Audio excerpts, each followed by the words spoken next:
Imagine you're on a first date. You're talking nonstop about your dog, your job, that embarrassing thing that happened at the gym. And the people across the table haven't said more than 5 words. They just nod, smile, lean in. You start sweating. Do they hate me? Are they bored? Are they a serial killer? Relax. You might actually be sitting with one of the rarest, most powerful humans on the planet. The people who listen more than they speak. And today, in the next 5 minutes, I'm going to show you why these quiet legends are secretly winning at life while the rest of us are busy talking over each other. Let's go. Part 1. Why listeners win quietly. There's an old saying, God gave us 2 ears and 1 mouth for a reason. Turns out, science agrees. People who listen more are usually high in something called trait absorption. Simple terms? Their brain loves soaking up information like a sponge loves water. Example, you're at a party telling a story. The talker jumps in with, that reminds me of the time The listener? They're quietly noticing how your voice cracks when you mention your ex, how your hands move when you're excited. They're collecting tiny clues we miss because we're too busy planning our next sentence. Creepy? A little? Genius? Absolutely.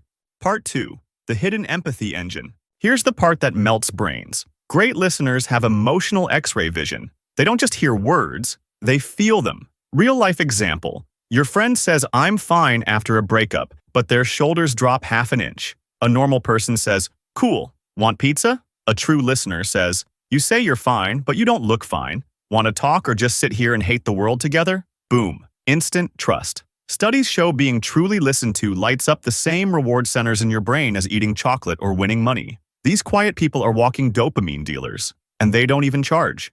Part 3. Silence that sharpens brains. Ever notice the quiet person at work always has the best ideas? There's a reason. While everyone else is fighting to speak, the listener has heard every dumb suggestion, every half-baked plan, and quietly connected the dots. Harvard did a study. In group decisions, the people who spoke the least often influence the final choice the most. Translation? Talking a lot makes you look smart for 10 seconds. Listening makes you actually smart forever. Bonus. You never have to eat your own words because you never served them in the first place. Diet tip of the century.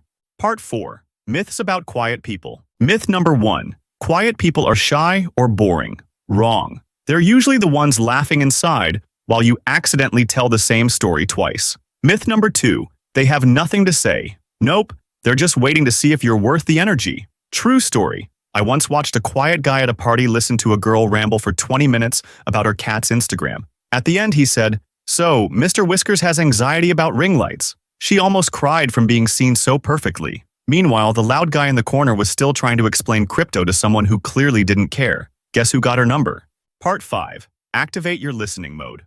Here's the secret nobody tells you. Listening more is a cheat code you can turn on today. Next conversation, try the 80-20 rule. Listen 80%, talk 20%. Ask one good question and shut up. Watch what happens. People will lean in. They'll tell you secrets. They'll think you're a genius even though you barely said anything. It feels like hacking real life. So right now, in the comments, tell me, are you a natural listener or a recovering overtalker? Be honest. And for the next 24 hours, try to speak 1 sentence less than you normally would. Report back. The quiet revolution starts with you. Shh.